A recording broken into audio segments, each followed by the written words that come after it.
যে কঠিন সময় আমরা অতিক্রম করছি এটাকে মাথায় নিয়ে এটাকে আমরা ক্রমান্বয়ে বাস্তবায়ন করা হবে। যদি আমরা ট্যাক্স বাড়াতে না পারি তাহলে তো ঋণ নির্ভরতা থেকে বেরিয়ে আসার সুযোগ নেই। সংস্কারের ব্যাপারে IMF এর প্রয়োজন নেই, আমরা নিজেরাই সংস্কারের। বাংলাদেশে কোনো রাজনীতিবিদ বলার আগে বিএনপি সব সংস্কারের প্রস্তাব দিয়েই বসে আছে। অন্য দেশে যার পকেটে টাকা গিয়েছে সে টাকা কেউ বের করতে চায় না। তারা টাকা নিয়ে চলে গেছে, তারা যে স্বস্তিতে এই টাকা ভোগ করবে তাদের সেটা ভাবার কোনো কারণ নেই। আপনি যদি ঋণ নিয়ে ঘি খাইতে চান তাহলে তো হবে না। 4 মাসের মধ্যে তার বিনিয়োগ বাড়ার কোনো কারণ নেই। বিনিয়োগের জন্য পরিবেশ সৃষ্টি করার জন্য যা যা করে আমরা সব করছি। দর্শক, আমন্ত্রণ জানাচ্ছি সবাইকে একাত্তর টেলিভিশনের সাপ্তাহিক আয়োজন বিজনেস উইকেন্ডে। ইকবাল আহসান আছি আপনাদের সাথে। আজকে অত্যন্ত সম্মানিত একজন অতিথি আমাদের সাথে আছেন, মাননীয় অর্থ এবং পরিকল্পনা মন্ত্রী আমির খসরু মাহমুদ চৌধুরী। আপনারা জানেন যে অত্যন্ত চ্যালেঞ্জিং একটা সময় তিনি নিজের জীবনের প্রথম বাজেট দিয়েছেন এবং এই বাজেট ঘিরে এরই মধ্যে সাধারণ মানুষের একটা বড় প্রত্যাশার জায়গায় তৈরি হয়েছে, বিশেষ করে ব্যবসায়ী সমাজে। বর্তমানে IMF বাংলাদেশ সফর করছে। নতুন ঋণ চুক্তি নিয়ে আলোচনার পাশাপাশি অর্থনীতির সার্বিক বিষয়বস্তু নিয়ে আমরা তার কাছ থেকে আজকে জানার চেষ্টা করব। স্যার, আপনাকে স্বাগত জানাচ্ছি, অনেক ধন্যবাদ জানাচ্ছি আপনার অত্যন্ত ব্যস্ততার মধ্যে আমাদেরকে সময় দেওয়ার জন্য। সাম্প্রতিক বিষয় নিয়েই আসি।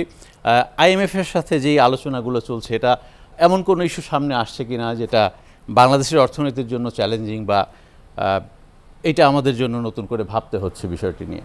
নতুন করে ভাববার কিছু নাই। আমরা কি চাই, আমাদের অর্থনীতি কি ডিমান্ড করে, আমাদের নির্বাচনী ইশতেহারের ডিমান্ড আছে, এগুলোর সাথে অ্যালাইনড যে কোনো যার কারোর সাথে আমরা পার্টনারশিপে যাব, আমাদের যে অর্থনৈতিক কৌশল পরিকল্পনা, আমাদের যে নির্বাচনী ইশতেহার, এটার সাথে অ্যালাইনড হতেই হবে। তা না হলে তো আমরা কাজ করতে পারবো না, কারণ এটা তো আমরা প্রতিশ্রুতিবদ্ধ জনগণের কাছে। IMF বেলা এক্স্যাক্টলি এটা ইকুয়ালি অ্যাপ্রোপ্রিয়েট, এটা অ্যাপ্লাই করবে। সুতরাং IMF এর সাথে আমরা আগের প্রোগ্রামটা ক্যান্সেল হয়েছে, যেহেতু অনেকগুলো জায়গায় আমাদের সাথে ঐক্যমত হয়নি, যেহেতু অ্যালাইনমেন্টে পুরোপুরি আসে নাই। তো এই জন্য আমরা নতুন প্রোগ্রামে যাচ্ছি। ওই প্রোগ্রামটা হয়েছিল ওই আগে ফ্যাসিস্ট গভর্নমেন্টের সময় যে প্রোগ্রামটা হয়েছিল, ওইটা যেহেতু অনেকগুলো ইস্যু আমরা একমত হইতে পারি নাই, নতুন প্রোগ্রামে যাচ্ছি। সুতরাং কীরকম হতে পারে স্যার? ফার্স্ট অফ অল তারা নিজেরাই স্বীকার করেছে তাদেরকে একটি নির্বাচিত ডেমোক্রেটিক গভর্নমেন্টের যে প্রতি তাদের রেসপেক্ট থাকতে হবে প্রোগ্রামের জন্য। এটা আমি বলছি, তারা বলেছে এটা of course we have to have respect for the. Number 2 হচ্ছে সিকোয়েন্সিংয়ের কিছু ব্যাপার আছে। কিছু প্রোগ্রাম এখন নেওয়া হবে, কিছু সামনে ক্রমান্বয়ে নেবে, ডিপেন্ডিং অন আমাদের অর্থনৈতিক যে আমাদের যে কৌশল চিন্তা ভাবনা, এটাকে অ্যালাইন রেখে, আমাদের ম্যানিফেস্টোকে অ্যালাইন রেখে আমরা সিকোয়েন্সের মাধ্যমে বিভিন্ন সময় এগুলো করা হবে। আপনি অত্যন্ত কঠিন সময়ে একটা খুব ভালো বাজেট দিয়েছেন, এখন পর্যন্ত আমরা বাইরের যে রেসপন্সটা পাচ্ছি। তবে একটা চাপ অন্তর্বর্তী সরকার আপনার উপরে দিয়ে গেছে, নতুন পে স্কেল। আপনি সেটা অনুভব করেন কিনা? এটা বাস্তবায়নের ক্ষেত্রে আপনার অবস্থানটা কি? না, এটা তো সিদ্ধান্ত হয়েছে, এটা তো আমরা গ্রহণ করেছি এবং এটা বাস্তবায়নও হবে। তবে এটা ক্রমান্বয়ে আমাদের বর্তমান আর্থিক যে প্রেক্ষাপট, যে কঠিন সময় আমরা অতিক্রম করছি, এটাকে মাথায় নিয়ে এটাকে আমরা ক্রমান্বয়ে বাস্তবায়ন করা হবে। এটা রিভাইজ করার কোনো চিন্তা করছেন কিনা আপনাদের মতো করে? না, এটা তো বাস্তবায়নের সিদ্ধান্ত হয়েছে, বাট এটা আমি তো বললাম ওভার এ পিরিয়ড আমাদের আর্থিক যে সচ্ছলতার বিষয়টা আছে, সেটাকে মাথায় রেখে এটা ক্রমান্বয়ে বাস্তবায়ন করা হয়। কিছু চাপ তো আমাদের আছে, যেমন বিদেশি ঋণের একটা চাপ আছে, রাজস্ব যেহেতু তুলনামূলক কম আদায় হচ্ছে, সরকারের পরিচালন ব্যয় প্রতি বছরই বাড়বে। এই চাপটা আপনি সহ্য করতে পারবেন? এই আত্মবিশ্বাস কতটুকু আপনার কোন পরিকল্পনার মাধ্যমে এটাকে অ্যাচিভ করতে চান? ট্যাক্স জিডিপি তো অনেক লো, এবং এটার দিকে বিগত দিনে এটা এত লো, এখন যেই জায়গায় রেখে গেছে এত লো, এত নিম্ন পর্যায়ে, এটা যদি আমরা ট্যাক্স বাড়াতে না পারি তাহলে তো দেশ পরিচালনায় এবং আমাদের যে এই ঋণ নির্ভরতা থেকে বেরিয়ে আসার সুযোগ নেই। এই জন্য আমরা আমাদের ট্যাক্স জিডিপি যাতে ইমপ্রুভ করে, এটার জন্য আমরা কাজ করছি। এবং গত 4 মাসের আমাদের ম্যানেজমেন্টে কিছু ফল দেখতে পেয়েছি। আমরা 4,10,000 অলরেডি হয়ে গেছে ইতিমধ্যে, যেটা বিগত দিনে অনেক দিন হয় রেকর্ড পরিমাণ। তো আমরা আশা করছি আমাদের যে পরিকল্পনা এবং যে ম্যানেজমেন্ট এবং একটা দক্ষতার মাধ্যমে আমরা আশা করছি আমরা যে টার্গেট দিয়েছি সেটা মিট করতে পারবো ইনশাআল্লাহ। এবং এটা ট্যাক্সেশন NBR একটা পরিবর্তন আসবে, বড় ধরনের পরিচালনায় আসবে, ম্যানেজমেন্টে আসবে, এবং এটার সুফল আমি মনে করি আগামী দিনে আসবে। স্যার, আইএমএফের কিছু কমন শর্ত তো থাকে, যেমন ভর্তুকিটা কমানো, আমাদের বিভিন্ন খাতের সংস্কার, বিশেষ করে আমলাতন্ত্রের সংস্কার আছে, আর্থিক খাতের সংস্কার আছে, এনবিআর এর কথা আপনি বললেন। এই বিষয়গুলো আপনি মেনে নিয়ে এগোতে পারবেন কিনা? ভর্তুকি এবং প্রণোদনার বিষয়টা তো সাধারণ মানুষের সাথে খুবই সম্পর্কিত। না, সংস্কারের ব্যাপারে আইএমএফ এর প্রয়োজন নেই। আমরা নিজেরাই আমরা সংস্কারপন্থী একটি দল।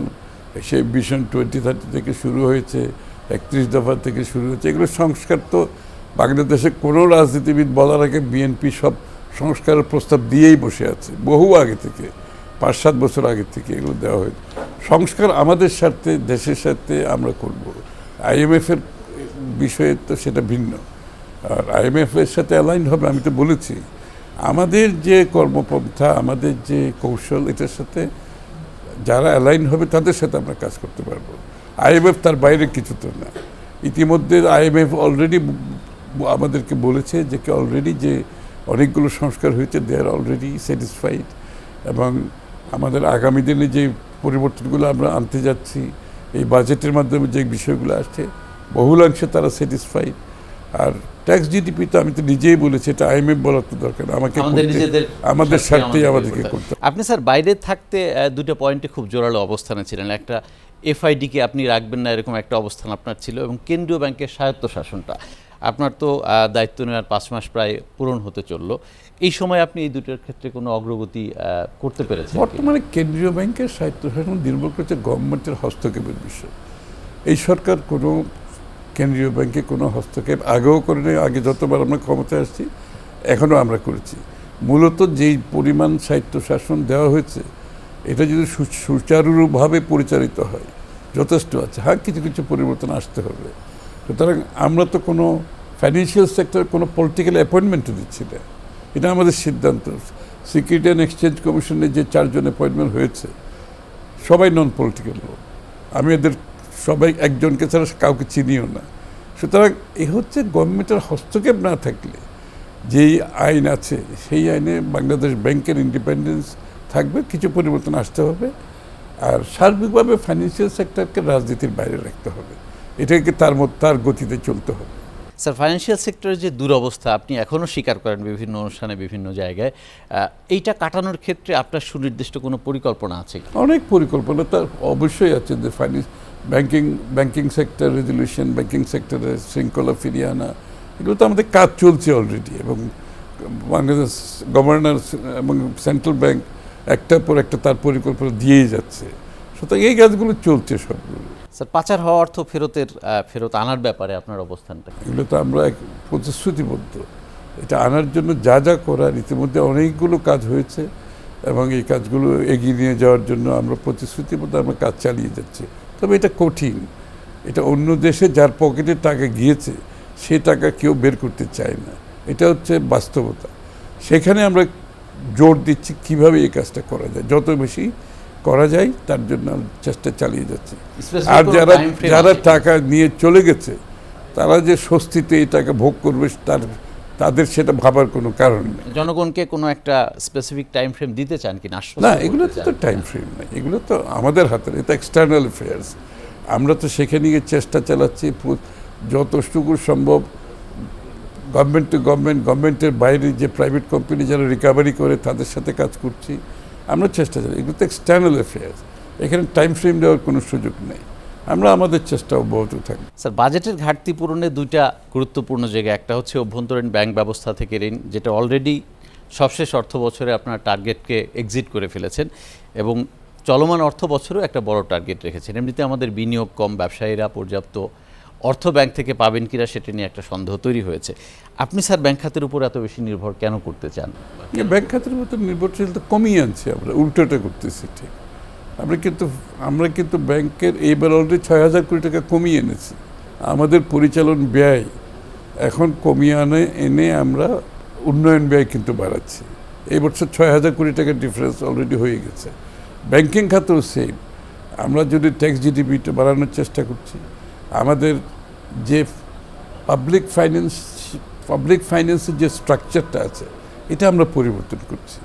সুতরাং ব্যাংকিং খাত থেকে না নিয়ে আমরা বিদেশি ফান্ড ম্যানেজাররা আসতেছে, এবং অন্যান্য খাত থেকে বন্ডের মাধ্যমে আমরা বরোয়িংটা অন্য জায়গায় নিয়ে যাওয়ার চেষ্টা করছি এবং বরোয়িং ডেট ম্যানেজমেন্ট এফিসিয়েন্টলি করছি, যাতে ক্রমান্বয়ে জিডিপির সাথে কমে আসে গ্র্যাজুয়ালি।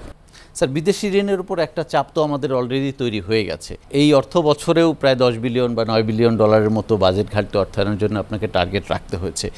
এই চাপটা তো সামনে বাড়বে, আপনি কিভাবে ম্যানেজ করবেন এটা? ঋণ তো সব সময় থাকবে, কথা হচ্ছে ঋণের সদ্ব্যবহার আপনি করতে পারছেন কিনা, আপনি কোয়ালিটি প্রজেক্ট করছেন কিনা। আপনি যদি ঋণ নিয়ে ঘি খাইতে চান তাহলে তো হবে না, ঋণ নিয়ে আপনাকে তার সঠিক ব্যবহার করবেন। আমাদের যে ইনভেস্টমেন্ট করতেছি আমরা 4টা ক্রাইটেরিয়া, এটা হচ্ছে ভ্যালিউ ফর মানি, যে টাকাটা আমি ইনভেস্ট করতেছি, রিটার্ন অন ইনভেস্টমেন্ট, থার্ড হচ্ছে জব ক্রিয়েশন, ফোর্থ হচ্ছে এনভায়রনমেন্টাল কনসিডারেশন। এই 4টা যদি আপনি এমপ্লয় করতে পারেন, রিটার্ন অন ইনভেস্টমেন্ট থাকে, আপনার ঋণের কোনো সমস্যা নেই। তবে ঋণ ম্যানেজমেন্টটা আমাদের দেশে খুব খারাপ হয়ে গেছে, আমরা ম্যানেজমেন্টটাকে, ডেট ম্যানেজমেন্টটাকে সিরিয়াসলি এখন অ্যাড্রেস করছি।